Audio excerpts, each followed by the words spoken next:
uh, appreciate the sales training and also appreciate the art and science of selling. So I am so privileged that I started my sales career at an organization like Pfizer. So without a doubt, it has impacted me every day since then and continues to impact me today. Absolutely. I want to actually reintroduce you, Jeff Davis, because we just started broadcasting live on LinkedIn. So for those of you who see us in your LinkedIn feed, we welcome you to the discussion. We're here talking with Jeff Davis. He's an author, a keynote speaker, and a business consultant. Jeff's also a friend of mine and a friend of Thoughtium's. We're talking today about small businesses and the strength and innovation of small businesses during this time. So we want to welcome all of you who are tuning in on LinkedIn and YouTube. You can definitely drop us a hello or a comment in the chat box or the comment section as you listen in. So Jeff, we talked about a little bit about your roots at Pfizer, and as I think back, I think one of the things that aside from the obvious, the kind of cutting your teeth in sales, the ability to get out of your comfort zone and put yourself in front of customers. To ask for the business, if you will. I think there was a lot that I gained from my experience in terms of thinking entrepreneurially. And I know even a large organization like Pfizer, I think the ones that did really well almost saw their territory as a small business. So was there anything that maybe you gained from your experience in sales that helped you think a little bit more like an entrepreneur? And I would agree with you 200%. Although, Pfizer was a very aggressive culture that was focused on results and metrics and numbers, I think to your point, the people that really got it and did well in our organization looked at their territory as a business. Because at the end of the day, you didn't really have anybody following you around all day. It was about producing and results, and you had flexibility for the most part to figure out where you spent your time. And so I look now, fast forward to me being an entrepreneur, being a small business owner, it feels the same way, and it feels comfortable because I'm like, I don't need somebody to push me to get things done. There's that innateness that I have now because I came from that type of organization. So I think being put in that situation early in my career and having that directly tied to me performing and having to produce results was amazing. And I've always said that anybody that is looking to go into any type of business, even in corporate, having some time in sales is really a game changer because it completely changes your perspective and your ability to connect with people, and also your ability to communicate your concepts in a way that's compelling and persuasive. It makes me think about even prior to our experience at Pfizer, you cut your teeth in engineering, and maybe there was a point where you never thought you would be in sales or an entrepreneur, but maybe there was. So let's talk about when was the earliest, or at what point was the earliest that you realized that you had the entrepreneurial gene, that you had the ability to see business in ways that maybe others didn't? And it could be back to your childhood. It could be as part of your engineering career. When did you kind of know that you were up to something entrepreneurially? So there's two parts that I'll answer that. So the first one, as an engineer, right, I had no inclination to go in sales ever. If you would have asked me in college, are you going to be in sales? I'd be like, absolutely not. I have this engineering degree. Why would I do that? So I actually was interning I interned at NASA all through college, was planning to transition to an engineering role. I actually ended up asking some of the consultants we were working for, just like for life advice, right? Like, I'm a senior, I'm graduating, what do you think? And they all, hands down, was like, you should either go into sales or consulting. So that is the only reason that I am in sales and consulting, or whatever you want to call it, all of that today. I think for me, I didn't realize my entrepreneurship kind of leaning until much later in my career. I actually found that when I was in corporate, I was very adverse to risk and change and somewhat inflexible. It used to really drive me crazy because I am a little probably OCD and I'm a planner. And I realized, like, if I wanted to be successful, no matter what I did, I had to be more agile. And so I took a little bit of an aggressive approach, and I actually threw myself out of corporate into an early stage startup as employee number one. Now, I'm not suggesting everybody do that, but for me, it was a softer way to get into a entrepreneurial kind of small business setting, because there was still, although there was much more risk in an early stage startup, I was still getting a paycheck. right? And so for me, Yep. I kind of it was like a calculated risk. Yes. And it really completely showed me that I could show up in that environment and be okay. And it gave me the Mhm. confidence to, fast forward, ended up kind of going on my own and do my own thing. So that's kind of how I did it. But I did it on purpose because I knew that I was not going to be able to reach my potential if I stayed so inflexible and so Absolutely. rigid. And so, it just wasn't going to work. It's interesting. I think back to even like earlier years, and growing up, there's very few kids that say they want to be a salesman, right? We all want to work for NASA, like you, Yeah. Jeff, right? That's how we all start. And it's incredible that you actually pursued that and you went into it. I remember, at Pfizer and other organizations, even in consulting, those people who come in with a diverse background or a different type of background bring oftentimes a whole new skill set. Yeah. And I would say that, as much as certain industries like consulting and sales are becoming more specialized, diversity of skill sets are becoming even more and more important as marketplaces are expanding, becoming more dynamic. Sales folks, even sales reps in, let's say, the pharmaceutical industry, are being asked to wear multiple hats, sell across multiple product areas, know more than just the standard messaging. They're asked to think more strategically, more analytically, leverage big data. And so I think, we're going to see, and we have been seeing, that those folks with a diverse background oftentimes thrive in an environment or a sea of folks who are really just, reading from a script. Yep. Yeah. So awesome. So that brings us, and I don't want to fast forward to today, but I'd love for you to introduce Jeff Davis today. What are you focused on? What are you into? We know you wear a lot of hats. And then maybe take us through like your journey or your process to becoming an entrepreneur and a small business owner, and maybe some of the highlights or challenges along the way. Yeah. So right now, my focus has always been the same, since I started my company, and that is really helping revenue leaders across the B2B spectrum understand how to optimize revenue growth by aligning sales and marketing. And that has been my mission and purpose in North Star since day one. What I learned, going back to our conversation about being agile, is the way in which I do that is dictated on how I can provide value to my target customers. And so we've done that, as you alluded to. We'll probably talk a little bit more about through the book. The audiobook is actually coming out later this month, which I'm super excited about. Looking forward to getting people's feedback on my voiceover skills. So we'll see how that goes. It could go one of two ways. So we'll see how that all turns out. But putting together, seminars and workshops, and then obviously the boots on the ground consulting, all of that was created out of a response of asking my target audience, what did they need and how did they need for me to provide it? And then creating those channels instead of creating things and then trying to push it on people. And so for me, and I reiterate this anytime I talk to entrepreneurs or small business owners, I did not wake up one day and say, I'm going to be a small business owner or I'm going to be an entrepreneur. Like, that's not how it happened. I would be the complete opposite of that.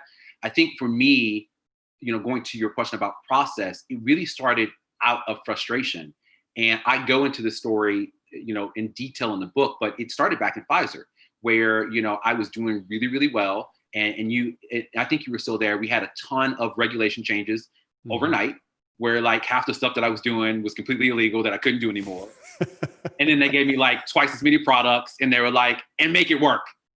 And, for the record, I don't know what he's talking about in terms of right, these no idea what I'm talking about. And, true to form, that's just our culture. Like, as a Pfizer rep, like you figured out how to make it work. And so I didn't have the skill set I have now to understand, to step back and be strategic and that sort of thing. And so I just went full force into doing more. So it was more meetings, more email. It was just more. And I was literally like beating myself into the ground, and the results were not translating. And it was like, does not compute. Like, why is this not working? And that was the start of my frustration of saying something is wrong. There's a different way to do this. And so I had this really aha moment where at the time, our director of marketing came in. They had just created the tool for the field force, and I won't bore people with all the details.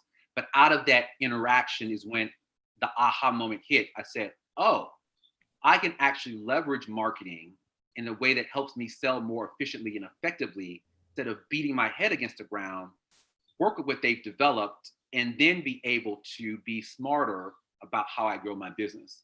And so at that time, I didn't know what to do with that. But it really motivated me to go back to business school and become I joke, transform myself into a marketer to selfishly advocate for salespeople, because I truly felt that marketers didn't fully get what salespeople needed, like the folks that were on the ground, and no fault of their own. Like, most marketers don't have sales experience. And when I got to, marketing and transition to corporate, I realized that they were doing the best they knew how, but there just was a lack of understanding. And so that theme has always kind of been with me, and it's always kind of been like in the back of my head. And so I went through, like we talked about, a couple different organizations. And one day it just hit me, like literally, I got up one morning, I said, I'm just going to start blogging. Now, I'd never blogged before, really had no intention, but I said, I've got to get this out. I've got to get this out of me, because it was causing me frustration and it wouldn't go away. And so, and I'm all about being risk averse. So I said, if it's really terrible, like, I'll just pretend like it didn't happen. And people are like, did you have a blog? No blog. What are you talking about? But I said, but if it works, it'll validate that I'm not the only person that feels this way. Because I thought I was really crazy, because I was like, am I the only person that is frustrated that like these two departments who are super interdependent don't get along, don't work with each other, and like everybody's okay with it. It's just like, that's the way it is. And I'm like, there's a better way to do this. And so I really started blogging, to kind of like voice what was in my head and my heart and how I felt, but also to force me to start researching and thinking deeper, and developing like an opinion and a perspective. And so that blog actually started to do really well. And so I leveraged the LinkedIn platform as where I initially started blogging. And eventually, as I started to gain traction, that actually translated into me releasing a blog website, which then led me to being on podcast, which led me to speak. So it all kind of built based on this core idea and this vision around, I just want to help people figure out how to do this. And that is the journey, the process, I should say, that led me to say, like, I now have a platform. I'm speaking on this. I have a following. People are, really engaged with this. Let's take a leap of faith and actually turn this into a business. That's literally how it happened. It's super organic. Not as I would say, as well thought out as a lot of people do. It's really happened organically. I want to dive into the topic of sales and marketing alignment, but I want to maybe stay on your process, because it sounds like there was maybe not a moment, but a period in time where you said, I just need to put work forward. I need to get this out. Yes. I'm assuming that overnight that blog did not become a hit sensation with the business community. So maybe talk about the time that it takes and some of and your experience, shaping that content at a time where maybe you didn't have a lot of eyes or subscribers or traction. How did you handle a little bit of that potential self-doubt, negative feedback, whatever it may be, so that you kind of stuck with it? Because I know a lot of aspiring entrepreneurs, I hate to say that, because to your point, there's no single moment where you become an entrepreneur. And I also don't think there's necessarily an aspiring entrepreneur. I think you are an entrepreneur and you end up in entrepreneurial positions or starting a business. But those folks who, aspire to build a brand of their own or potentially start a company, they need a starting point. But I think what they struggle with is the time that it actually takes to go from a starting point to something viable or something that's providing you the feedback that you need. So maybe talk about that period of time and how you handled a little bit of the ambiguity, self-doubt, rejection. Yeah. So however long you think it's going to take longer. We are in this kind of like, I hope I can say this like world of hustle porn where everybody's like, oh, just hustle harder and it's going to happen overnight. And it's just not true. I mean, I believe in hard work, but people have unrealistic expectations because they don't see people until they've turned the corner. And then for you, if you're watching them on social media, or you see them on, a podcast, or you see them in the media, it looks like that they did it overnight, and that's not true. And so for me, what what really helped me, and I'm really glad I approached it this way, obviously inadvertently, my ideal customer who I was speaking to was me. And so I wrote about what I cared about, and it also resonated with my target audience. And so a lot of, my early writings, if you go back, please don't. If you go back to those, because I read some of them, I'm like, they're not terrible, but you can definitely see an evolution, which is a good thing. But I was just really musing about like what frustrated me, and then like sharing the insights that I got when I thought about it or did research. And it just happened to resonate with the people that were me, head of sales, head of marketing. And, the timing was also right. I launched like probably 2 or 3 years before sales and marketing alignment became a thing. Right. And so, so there's the timing thing there, right, too. But yeah, so for me, it's going to take longer than you think it is. And you have to be okay with not getting an immediate response on your work. Yep. And continuing to push out content or whatever that is, but also being open to being flexible when you do get that feedback. I actually had an interview a while ago, and we were talking about the fact that consistency wins. You have so many people that people are like, how did they do this? Like, they're not a rock star. I'm like, because they're consistent. And at the end of the day, like, especially now, consistency wins. So, that's what I would add to that. It's going to take longer, and that's okay. Yeah. And, as you think about it, and I know your answer to this, Jeff, but remind people that even when you feel a certain level of success, that feeling of, I need reps, I need to get better, I need to improve, you never get to this moment where you have 100% confidence in what you're doing. No. You never do. But you're building muscles that allow you to continue to move forward and to build a confidence that maybe you didn't have before. It's interesting. You've got me thinking about, I'm sure you were a part of this as well too, but back in the day, as part of the training program for Pfizer, they would record your first detail to a physician. And this is for sure going to date us, but I have a feeling my recording and yours is still somewhere on a VHS tape. Yep. And I still have it. I think I still have mine as well too, or my folks do, along with a few other pieces of incriminating content. Yep. But I remember taking that, going into the recording room and recording that first message, and it was so choppy and I was so embarrassed. But I remember thinking, because I had grown up an athlete and I had been through these types of processes before where you have to establish a baseline and you have to get better. I just remember all it will take is reps. All it will take was getting out there and doing this over and over and over again. And it's interesting because, I think we can find ourselves in pockets of our career where we maybe don't need those reps. And I think some people are really yearning to get out of their comfort zone and almost go back to that day one where they're being recorded and they're shaky and they're sweaty and they've got their back against the wall. And I think those are the people that truly find themselves in entrepreneurial positions, find themselves in entrepreneurial environments where with other folks where they're talking about how they can get creative and uncomfortable. And that's the way I connect with folks. I think that even just this platform, for example, is another great example of, just putting work forward. At the end of the day, content creation can be extremely scary. It can be extremely overwhelming. Yes. Or it can be a part of who you are and the process that you're following, regardless of how many people jump on board or how many people are watching. And I will tell you, as a creator myself, that took a while for me to understand. And it's a mind shift, right? So we've been innately trained to be so, especially if you're a marketer, to focus on vanity metrics and instant gratification. So if I put this out and it doesn't get 5,000 likes, I failed, right? Yeah. And so it's tough to separate yourself and think about the broader picture of what you're trying to create, which is this body of work that communicates something.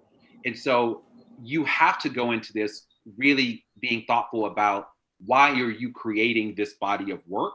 And then that allows you to put something out and say, like, we achieved what we wanted to achieve. And obviously going back and looking at the metrics but I look at it to say, how can I have done that better? Or what did I learn? not that like, oh, let's not ever do that again, or oh, that failed.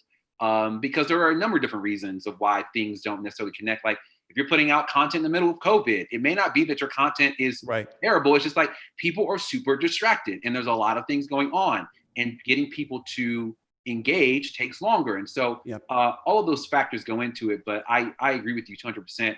Is that, what you made me think about is I had to learn how to be a little kinder to myself as someone that I don't believe in ever getting comfortable. I mean, I've been speaking for years. I've spoken, internationally. I've spoken, and the stages kept getting larger. But to your point, at no point did I like get on stage and was like, I got this. Because there was either the stage got bigger, the audience was different, the audience was bigger, or I was working on something, on elevating something where maybe it wasn't the message, but it was a part of the delivery that I knew I could do better. So there was always tension when I got on stage because I was always focused on like optimizing and getting better at what I did. And so I don't think there's a day, like even, doing podcasts and interviews that I'm completely like, oh, I got this. Because I'm always trying to say like, how can you button this up to make it even more valuable for who I'm trying to connect? Wonderful. I want to get into a little bit of the work that you're doing in the small business community and some of the things that you're seeing there. But I've got one more question just regarding your kind of personal journey and process, which it's the topic that I love most to connect with people about, is the process and the journey, because we're all sharing it and we're all relating in different ways. Yeah. Do you have, for somebody who, from my perspective, who has been very intentional about building your brand and your voice and your perspective, do you currently, or have you had a North Star that you're always pointed towards? Or are there certain aspects of what you do that are absolute requisites? They are musts. Like if I'm going to take on any project, it must have this component to it. Yeah. So do you have a North Star, and are there requirements for the type of work that you do, whether it's collaborations, client work, books, et cetera? So yeah, my North Star has been consistent since day one. And so the way I look at it is I really do look at it in that way, either North Pole, North Star, whatever that is. And that's always been focused on how do I move the conversation on us, or helping us understand how that we look at this aligning sales and marketing and revenue optimization in a different way. It's always about empowering and creating value for my target customer. And so I look at that, where I am today and where that is, and how I get there, I've been flexible with, and I'm not so rigid about the how. The why is very strong. The why is consistent, but how we execute that, because people's taste and people's needs change. And so while a webinar might have worked, 6 months ago, maybe now people want a live interaction like this, and I have to be okay with that. But what, people like yourself and other folks that have given me feedback have said, no matter how you show up, it's consistent. And that is more important to me, that when you see me, whether it be on stage, in a podcast, whatever it is, that what we're going to talk about. And there's no question of like, why is Jeff Davis talking about training elephants? Like what, or some weird topic that like, is like, this doesn't make sense. And so that is, to your point, very consistent. And I've had, interactions where people want to talk about topics that are outside of my scope. And it's not that I don't want to talk about those things. It's that if that is not, in my opinion, providing value to my audience and what they're seeking, I'm not going to talk about it. I absolutely love that. And I think it's such a good transition into, the current state of small business. You brought up something that I think is just so fascinating to me and very, very important, which is the why, not the how. And, as we've gone through the last few months where, the business world has experienced a lot of pressure, whether that's constriction or external factors, layoffs, cuts in resources, et cetera, small businesses particularly have had to default back to their why. And it's interesting to see those small businesses that had a very clear and strong why are able to adjust their how in a time where they're going to have to. Yep. Those businesses that maybe don't have a strong why or a North Star and are more fixated on the how are all of a sudden talking about training elephants when they started their business, or should be talking about something completely differently. And that offers a little bit of confusion as businesses are trying to pivot. We're using this word pivot so much these days. But I don't care how much pivoting you do. If you don't have that North Star, you're just circling 100%, Yeah. 100%. And Down the what route. allows you to pivot is a very strong North Star. And I'll tell you, it's not something that comes easily or naturally. I mean, it actually takes work. And I know for us at Thoughtium, we've been working on continuing to refine our vision and refine our why. And it's much bigger than consulting services. It's all about creating a platform for passionate practitioners and our community to step on and have a voice and do great work. And whether that's in the middle of a pandemic, whether that's in an economic boom, whether we're an 8-person company or an 800-person company, that will be our North Star. And it's exciting to have that because it gives you a little bit of solace and confidence and resilience through changing times. So maybe that allows us to transition a little bit into what you are experiencing and the discussions you're having with small business owners as we navigate the pandemic and everything that's going on today, this change that we're seeing. What are some of the conversations you're having or the way that you're directing your clients or your community's focus on whether it's pivoting, changing, navigating now? Yeah. And so to your point, whatever you call it, navigating, pivoting, I know I'm getting more, I'm tired of hearing the word pivot, but I get it, right? It's like you and me both. But you can't pivot if you don't have like a hinge. And that hinge, to your point, is that why. And so why you're seeing a lot of people flail is that they've been so focused and they've been able to get away with just delivering whatever, but they didn't have a clear understanding of who their people were and that sort of thing. And so it is an absolute must now as things start to change and some things become irrelevant that you have that. So for me, myself, when I thought about what do we do, I had to go back to my North Star and really think about what is the essence of Jeff Davis and what is your purpose and why do you exist? And it is to help businesses optimize revenue by aligning sales and marketing, right? And so many people may not realize, I've done a lot of work with the Small Business Association, SBA, SCORE Chicago here locally, where I was helping entrepreneurs, small business owners understand this process, which is stereotypically what I do for a larger mid-market to enterprise organization. We're translating that for small business owners. And so as I started to reflect on those interactions, I said, there is a ton of value in what I'm doing for larger organizations that can be applied to small business owners and startups and entrepreneurs, because what I found in those interactions that what I ran into most often for small business owners, those are in business or those are starting, is they didn't have a clear understanding of two things. A, their ideal customer profile or their ideal customer or target audience, whatever you want to call it. I would continue to hear everybody, which as a marketer drives me bonkers. Everybody's not your customer. And then secondly, how to position themselves in the market. That concept just didn't really land with them. And so, those are kind of the core fundamentals of having a strong and thriving business. And so as I kind of reflected on what do I do next and how do I navigate through this pandemic, one of the events that I hosted for the SBA, I did a luncheon last year, which is their big annual luncheon. I was the MC.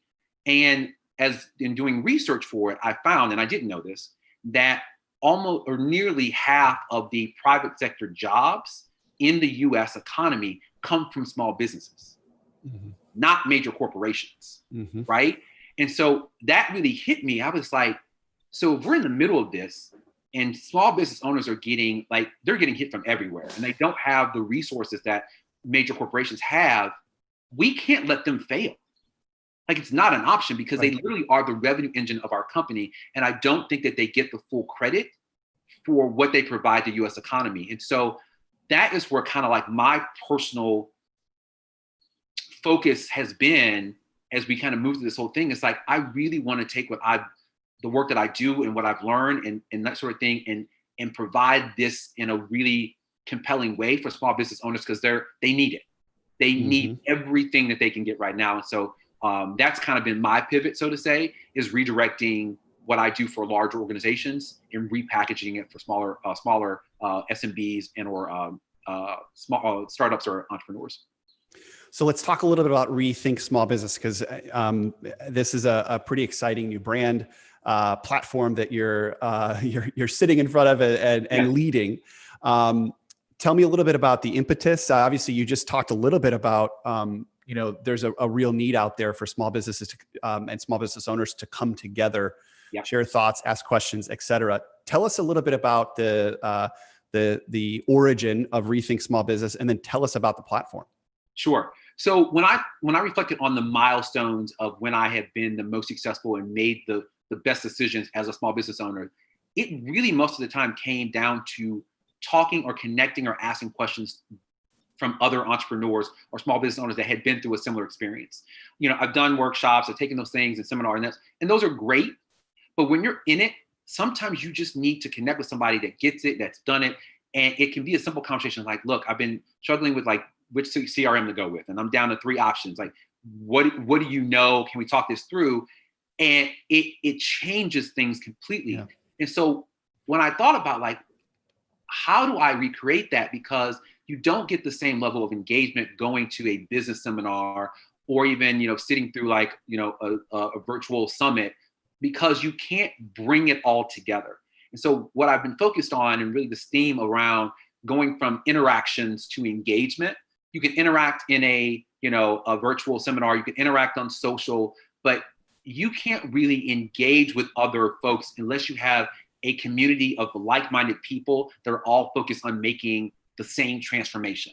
And for me, that transformation was, how do I build out a really robust, what I call small business revenue engine that allows me to not just work in my business, but actually work on my business? Because for anybody that's a small business owner, that is for me, the number one struggle of balancing time of working in the business, which we feel like is 120%, but you're not going to be able to scale unless you step out and work on the business. So the platform is based on that very premise. It is bringing like-minded small business owners together that are focused on growth, that now at this point understand that the only way they're going to be able to achieve that is that they level up their digital presence. So a lot of traditional small businesses are realizing you're not going to survive, let alone thrive, unless you do this. And so we really are not only providing content, but it's conversations, it's connections, it's all of those things that you need.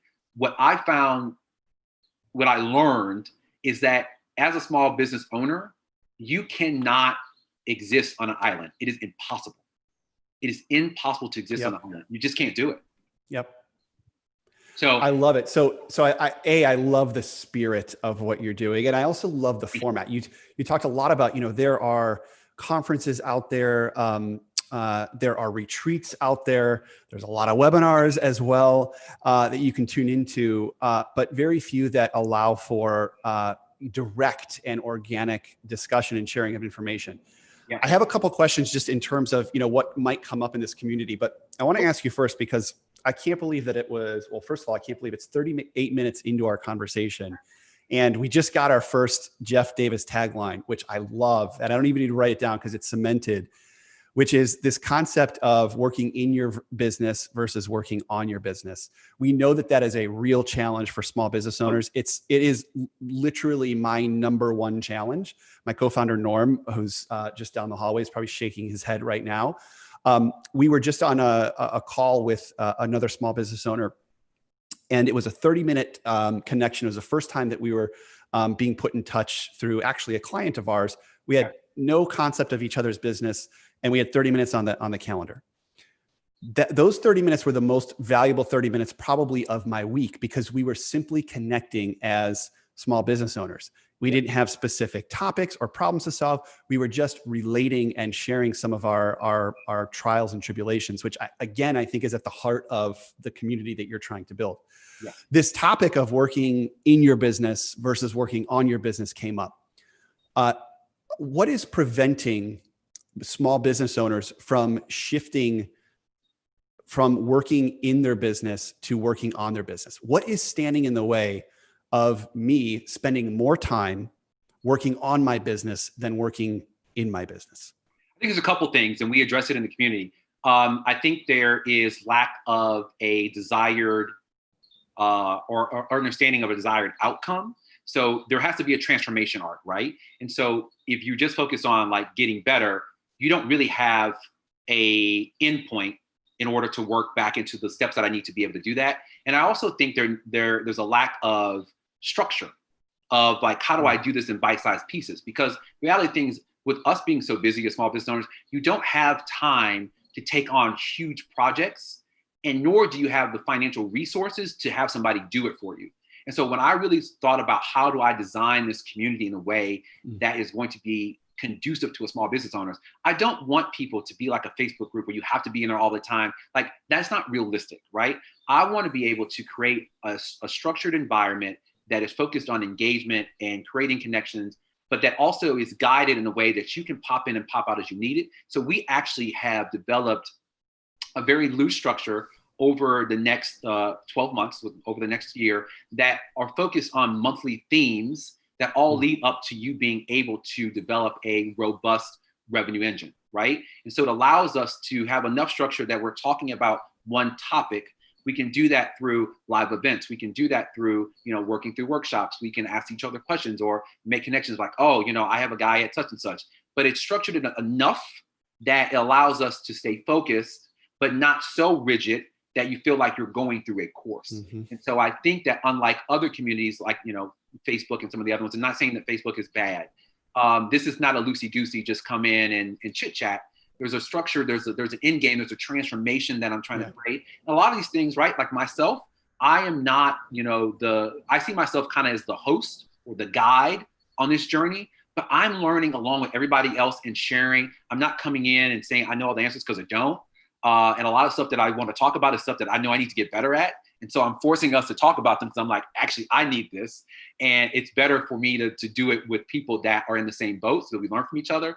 But that is the difference. You need some sort of endpoint of where am I trying to go? And then to be able to do that in a stepwise way, it's much easier for you to consume to say, hey, on Friday, I'm going to take 30 minutes to work on thinking through. And this is one of the challenges that we have right now of, do you have the right strategic partnerships or referral agreements in place? And if not, how can you add some of those? So you can take out 30 minutes on a Friday and say like, oh, I never thought about that. I do know a couple, or you know what? The guy down the street would be a perfect. That's much more palatable than saying, I got to build out this whole referral strategy. Yep. That's the difference. I love that. And, I would add, I think there's also a bit of a mentality shift as well, too, when you talk about the transition of working in versus on your business. And I know particularly for those folks who maybe started as a solo practitioner, I know in the consulting space, a lot of us start as a solo practitioner, which means you eat what you hunt, you take on only the work that you want and like to do, and you have complete control over the type of work you do, when you do it, et cetera.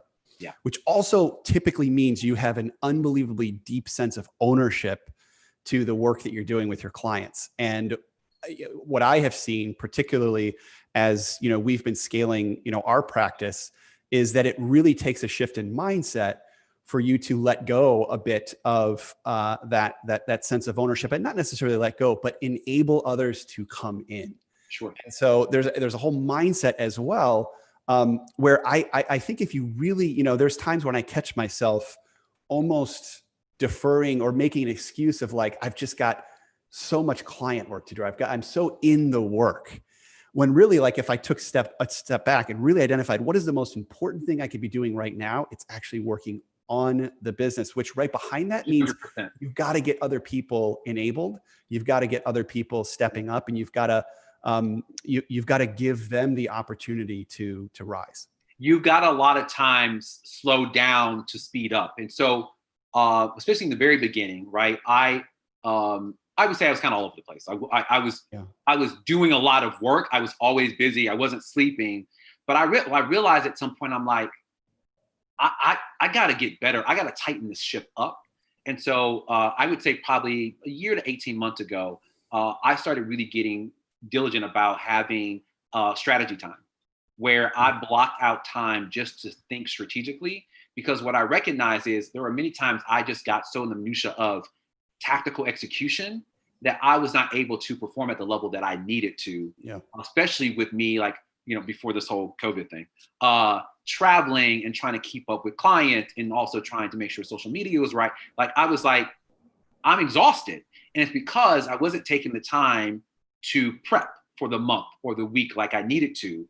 And so I found myself like, oh, I forgot to do that, which just drains your energy. So it's tough, because I felt a sense of guilt when I started doing it, of like, should be executing many more things in this time block, but not really appreciating that by doing this, it's going to allow me to be able to accomplish more at the end of the day. Mm-hmm. I love that. Yeah. We've got about 10 more minutes with Jeff. So I want to encourage folks to drop a comment or a question in the chat box. Please. Yes, whether that's directly to me or to everybody attending, as well, those folks who are watching live on LinkedIn, we'd appreciate you saying hello or dropping any questions in the comments box. As we look for some of those to come through, Jeff, I'm curious, what are some of the other big topics that are in this at the center of the table for the community that you are facilitating? Yeah. So just to let everybody know, definitely check us out at rethinksmallbiz.com. The membership is currently closed, so you can sign up and request to be a member. So what we're doing is we're opening it in waves because we want to keep the community intimate, and we want to make sure we grow in a way that facilitates people getting what they need. So again, it's closed right now. We'll be launching August the 2nd. So just FYI, check out the website. But so what we're doing for the next 3 months, we're going to focus on things like our next topic is branding. So understanding branding, understanding brand. What does that mean for you as a small business owner? We're then going to talk about positioning. So understanding how to position your product, how to position your service. And then after that, we're going to talk about sales process. So those are the next upcoming themes. And again, like I said, they're monthly themes that are broken out into like weekly kind of focus areas. And everything is kind of focused on these challenges that we challenge each other to at the end of that week, what were you able to accomplish? And so those are the conversations we're having. But those are the next 3 topics that are coming up. And then, like I said, these are all kind of geared toward you being able to develop a really robust revenue engine. And everything is focused purely on sales and marketing. If you're looking for like M&A and other topics that are, kind of all those topics are super important, this is not the space that we do that. I specifically want to be laser focused on just the revenue engine so that we could not get, distracted by a lot of the other things that we want to do. But at the end of the day, I think, your growth engine is the most important thing, because if you don't have growth and you don't have revenue coming in, it doesn't matter that your accounting is amazing because you don't have any revenue. Yeah, I love that. These topics are not just related to, our current time, in COVID. I think they're ultra applicable, but it sounds like you have a very sustainable platform. These topics will always be the center of a lot of our attention. Yeah. And that's the intention. We don't want to focus on fads and tips and tricks. Like that stuff doesn't work because, you should be on TikTok. Well, at some point it's going to be TikTok. Like there's always going to be something different. So don't don't get on TikTok. Understand the strategy and how you can leverage it in connection to achieving your goal. And so that's been my biggest push for people. Currently we're talking about digital disruption and how you can modify and alter your business offerings, and whether that's, offering additional services or one example, we had a really good friend of mine, we were catching up. She has this wine shop that she likes. And with COVID, obviously people can't go and taste wine and cheese, that sort of thing. And the guy was really smart. He said, look, I'm going to deliver these experiences where I deliver the wine and cheese and that sort of thing. And then you and your friends jump on a Zoom call. And then, I don't know if he's officially a sommelier, but he walks through the tasting with them and he charges for it. And I said, that's what I'm talking about when you're talking about, modifying your product offering and transforming your business. He's still a wine and cheese guy, but he's found a way to deliver those services and continue to connect with his audience in a different way. And so that was our whole conversation this month about, how do you do that? What does that look like for you? If you're a restaurant, do you offer cooking classes? If you're retail, do you teach people how to whatever that looks like? But just really thinking about your product offering in a different way. And those are sustainable changes because, if it works and it connects with people, you don't have to stop it. It's another way for you to generate revenue. Love that. Before we get into a couple questions, I wanted to ask, because oftentimes, a lot of our viewers and listeners really like the small kind of tips and tricks and nuggets. Yeah. So I didn't prep you on this one, so you're gonna have to think on your feet. But what are maybe some of the really specific tools or news sources or feeds that you're following, that you're consuming on a daily basis that are like really helping you out or really lighting you up today?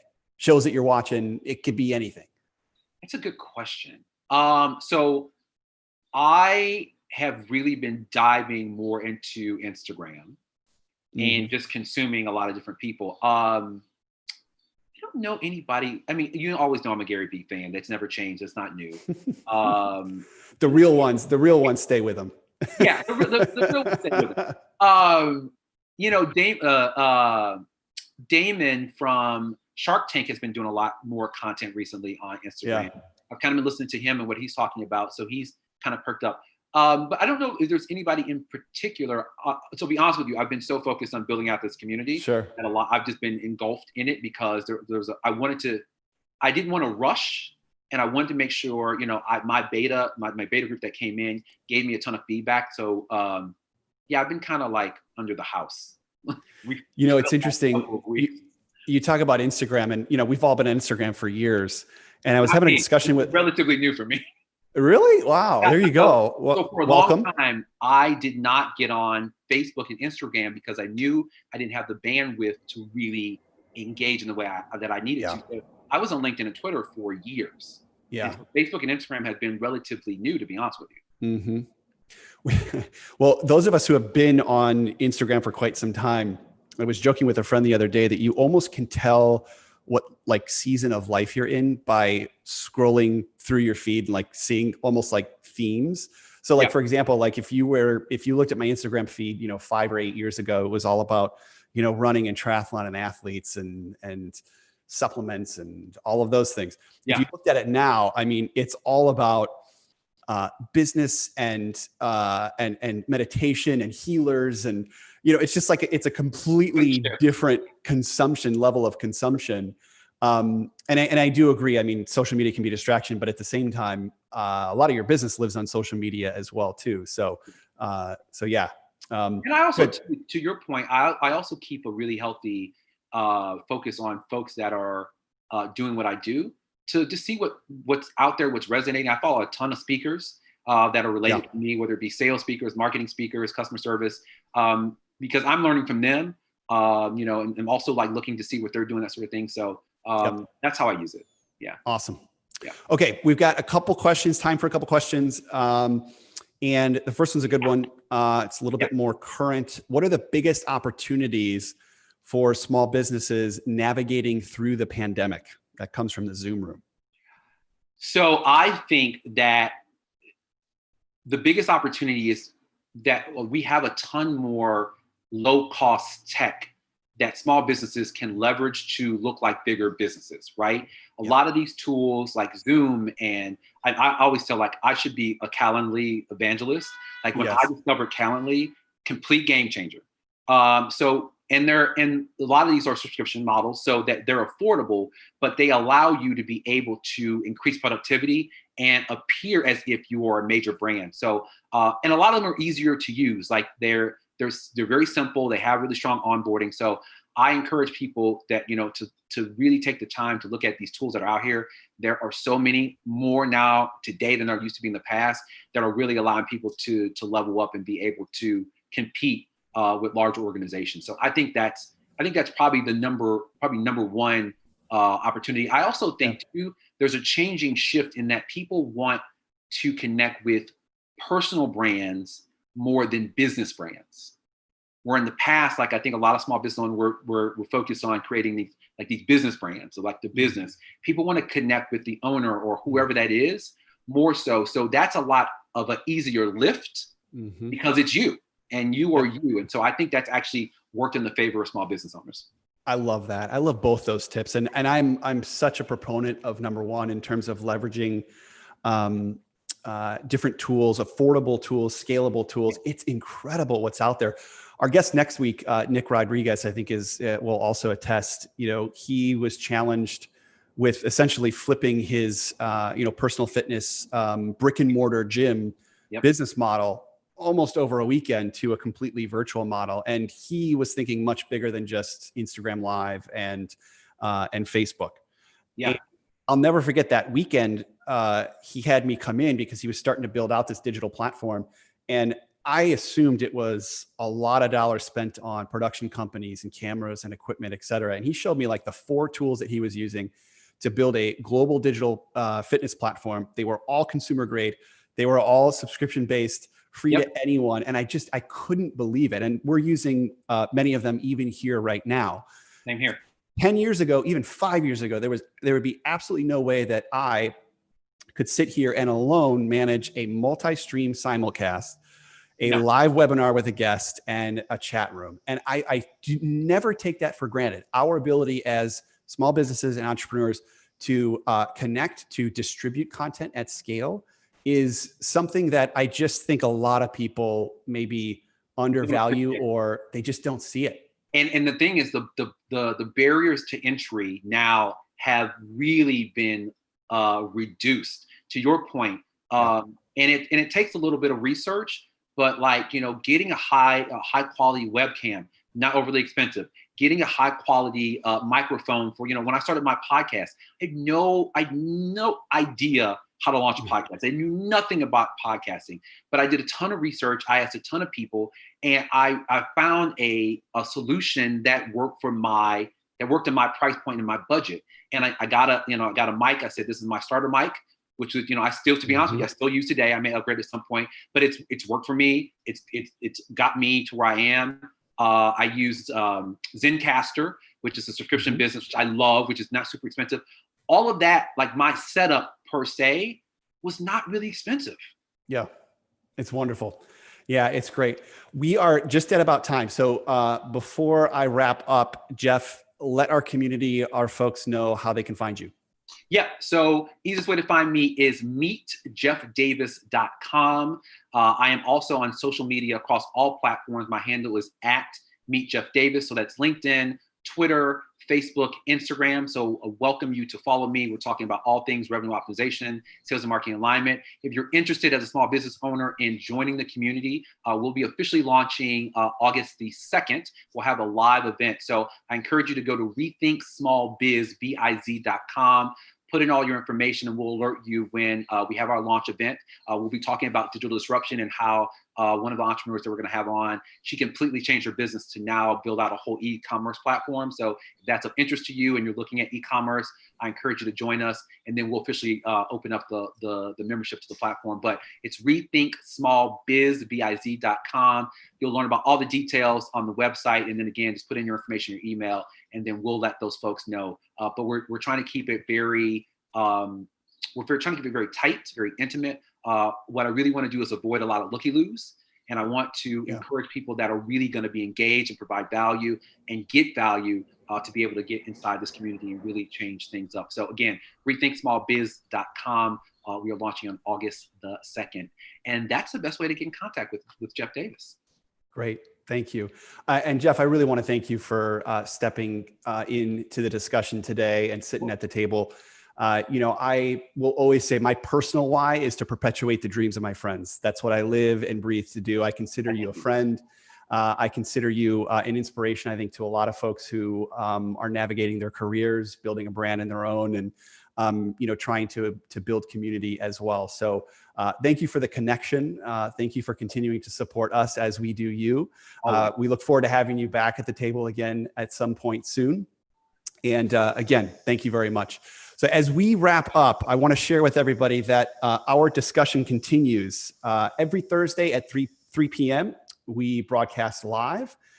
You can register to attend these roundtables at Thoughtium.com/live. And this month, again, we're featuring those folks who have really navigated and innovated in the small business space. Jeff kicked off the discussion today. We cannot wait to have Nick back at the table next week to see what he's been up to. Man, his world has changed over the last couple months. And then, man, it's like I've been waiting for this and planning for this my entire life. Biologically, I have, because we are twins. My twin sister, Christina Ewing, is going to join us at the table on July 29th. And we are promising each other not to air out the family dirty laundry on live broadcast. She's going to have a lot to say about growing a small business, particularly in the mortgage industry. There's a lot going on there. So we want to thank all of our guests, those folks who attend regularly, that register and join us. We want to thank those folks who are checking in and submitting questions. And those folks who tune in after we publish. You can find all of these episodes at Thoughtium.com/live. We look forward to bringing you these discussions and incredible people like Jeff on a weekly basis here at live. Everybody have a great rest of the afternoon, and we will see you next week.